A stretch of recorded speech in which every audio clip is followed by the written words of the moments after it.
diuji. Medali emas guys. Timnas basket putri 3x3 kita baru saja menjadi juara di SEA Games 2025. Padahal di Indonesia nggak ada yang namanya Liga Basket Putri tingkat profesional. Ini adalah medali emas pertama yang diraih Indonesia dalam cabang ini. Tapi masih ada banyak hal yang menarik dari kejuaraan ini. Sejak pertama kali bertanding, timnas kita sudah melalui perjalanan yang berat. Agustin Gradita, Ayu Suryarta, Kimberly Pierre-Louis, dan Evelyn Viau, mereka semua langsung berhadapan dengan Filipina yang kuat dan selalu dapat medali pada tahun-tahun sebelumnya. Langkah awal dalam perjuangan mereka pun sesuai dengan rencana, karena Indonesia berhasil mengalahkan Filipina dengan skor 21-15. Tapi tujuan mereka bertanding di SEA Games 2025 lebih dari itu. Di hari yang sama, mereka harus bertanding lagi, kali ini melawan Malaysia untuk memantapkan posisi sebagai juara grup A. Indonesia tampil fenomenal sejak awal game, bahkan sampai unggul 10-0.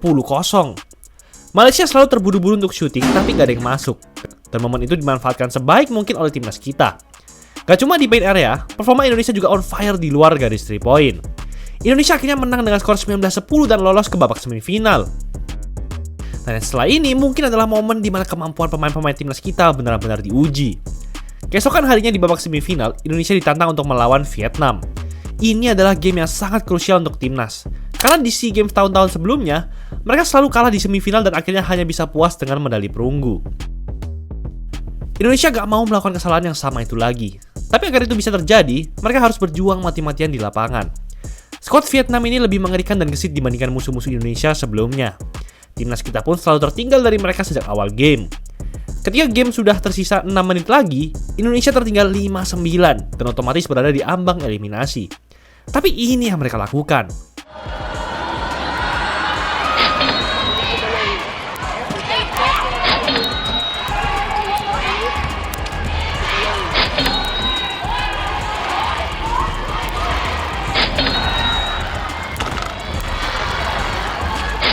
Dengan begitu saja, timnas kita berhasil bangkit dan menyamakan kedudukan.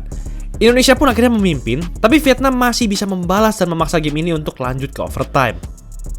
Tapi sedikit yang Vietnam tahu, mereka telah membuat Kim mengamuk. Karena setelah itu nggak ada satupun pemain Vietnam yang bisa menghentikannya.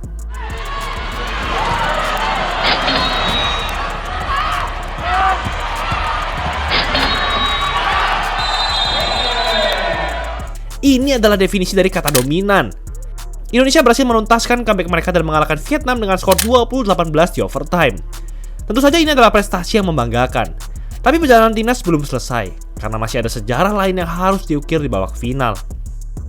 Indonesia seperti bermain di kandang harimau, karena di final ini mereka melawan Thailand yang adalah tuan rumah SEA Games 2025. Sama seperti melawan Vietnam, di final ini kedua tim saling balas-membalas poin. Di sisa waktu kurang dari semenit, Indonesia sudah unggul 7 poin, dan sepertinya mereka lah yang membawa pulang medali emas. Tapi ternyata Thailand masih punya satu kejutan lagi untuk semua orang.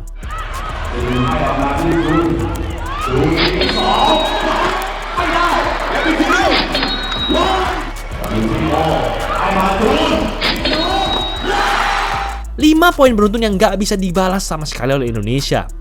Tapi kalau lagi gak bisa membalas, setidaknya masih ada satu cara untuk menghentikan Thailand, yaitu dengan defense. Dan benar saja, di possession terakhir timnas kita berhasil meredupkan 3-point Rattiakor Udomsuk yang lagi on fire. Timnas basket putri Indonesia memang berhasil menyabet medali emas di cabang 3x3 SEA Games 2025. Tapi pertanyaannya, bagaimana mereka bisa mendapatkan dan mengembangkan talenta-talenta berkualitas ini, padahal mereka sama sekali nggak punya liga basket profesional yang umumnya menjadi wadah untuk menyaring pemain-pemain tersebut.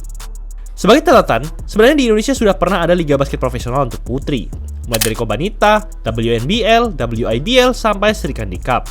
Tapi itu sudah bertahun-tahun yang lalu dan sekarang liga basket putri profesional bisa dibilang sudah mati. Jawaban dari pertanyaan tadi cukup sederhana. Di luar liga basket profesional, masih ada banyak liga atau ajang khusus lain yang bisa dimanfaatkan untuk meningkatkan performa mereka. Di tingkat sekolah, khususnya SMA, ada liga DBL yang gengsi dan kualitasnya meningkat secara konsisten. Di sini atlet-atlet muda dapat mengasah kemampuannya sebaik mungkin. Dan ditambah dengan produk DBL yang semakin kompetitif, liga ini selalu dipercaya timnas untuk mencari bibit-bibit unggul. Mereka yang terpilih sebagai DBL All-Star pun mendapatkan kesempatan luar biasa untuk mengikuti training camp sekaligus bertanding di Amerika, sehingga kualitas performa para DBL All-Star bisa semakin ditingkatkan melebihi batas mereka. Dan mungkin ini pengaruhnya jauh lebih besar dibandingkan sekedar bertanding di liga profesional, karena kompetisi dan pelatihan di Amerika jelas 100 kali lipat lebih bagus. Selain DBL, ada juga liga mahasiswa yang memfasilitasi para atlet tadi untuk berkompetisi dengan intensitas yang baru. Evelyn Viau mungkin bisa jadi contoh yang pas untuk skenario ini. Sejak masuk SMA, Viau berhasil menjadi pemain bintang untuk sekolahnya, bahkan sampai bisa masuk final. Dia juga pernah terpilih sebagai DBL All-Star dan terbang ke Amerika. Di Liga Mahasiswa, Viau juga sudah menjadi salah satu pemain terhebat di sana, sekaligus membawa kampusnya jadi juara. Segala prestasi dan kemampuannya yang menjanjikan itu akhirnya membuat Viau sering dipanggil untuk bermain bersama timnas. Tapi masih ada lebih banyak tempat bagi para atlet basket putri Indonesia untuk memamerkan bakatnya selain di liga sekolah. Mereka juga bisa mengikuti beragam kompetisi tingkat nasional dan regional seperti PON, Popnas, Porprov, dan masih banyak lagi. Di sana atlet-atlet terhebat Indonesia juga bisa saling melawan dan belajar satu sama lain. Kompetisi antar klub basket pun juga sering menjadi opsi untuk merekrut pemain-pemain yang potensial. Selain itu, timnas juga sudah aktif berinvestasi dengan mengirim pemain-pemain muda sesuai kategori umur untuk mencari pengalaman di tingkat internasional. Contohnya seperti baru-baru ini, di mana timnas basket putri U16 kita berhasil membawa pulang medali perunggu di FIBA Asia Cup 2025 Divisi B. Anak-anak ini sangat potensial untuk bergabung ke dalam skuad senior dan terus mengharumkan nama Indonesia. Hanya menunggu waktu saja. Tapi semua tadi itu berkaitan dengan bagaimana timnas basket putri mencari atlet-atlet yang sangat bertalenta. Masih ada satu alasan lagi yang cukup kuat sehingga Indonesia benar-benar bisa menang medali emas di cabang 3x3 SEA Games 2025 ini. Keempat pemain tadi ini jelas gak mungkin datang tanpa persiapan.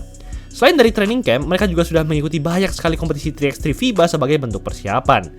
Dengan begitu, mereka dapat meningkatkan chemistry dan lebih memahami karakteristik game. Di Asian University Games tahun lalu, Ayu dan Viau telah bermain bersama dan berhasil menang medali emas.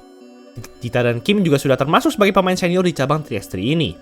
Banyak sekali tempat untuk mematangkan persiapan mereka, sehingga absennya liga profesional di ekosistem basket putri Indonesia sudah bukan jadi masalah lagi. Mungkin segala medali yang diperoleh timnas basket putri dalam beberapa tahun terakhir bisa menjadi sinyal bagi Perbasi dan jajarannya untuk membuka liga profesional lagi. Tapi yang terpenting bukan tentang ada atau tidaknya liga tersebut, melainkan seberapa besar tekad yang dimiliki para atlet kebanggaan kita untuk terus bekerja keras dan memberikan hasil yang terbaik untuk Indonesia. Itulah episode kali ini. Spesial akhir tahun jersey free desain proses cepat, satu style cuma 100 ribuan. Gas, cek aja di Easy Sportswear. Jangan lupa like dan subscribe agar channel ini bisa berkembang dan menghasilkan video menarik lainnya. Thanks for watching, I'll see you in the next video.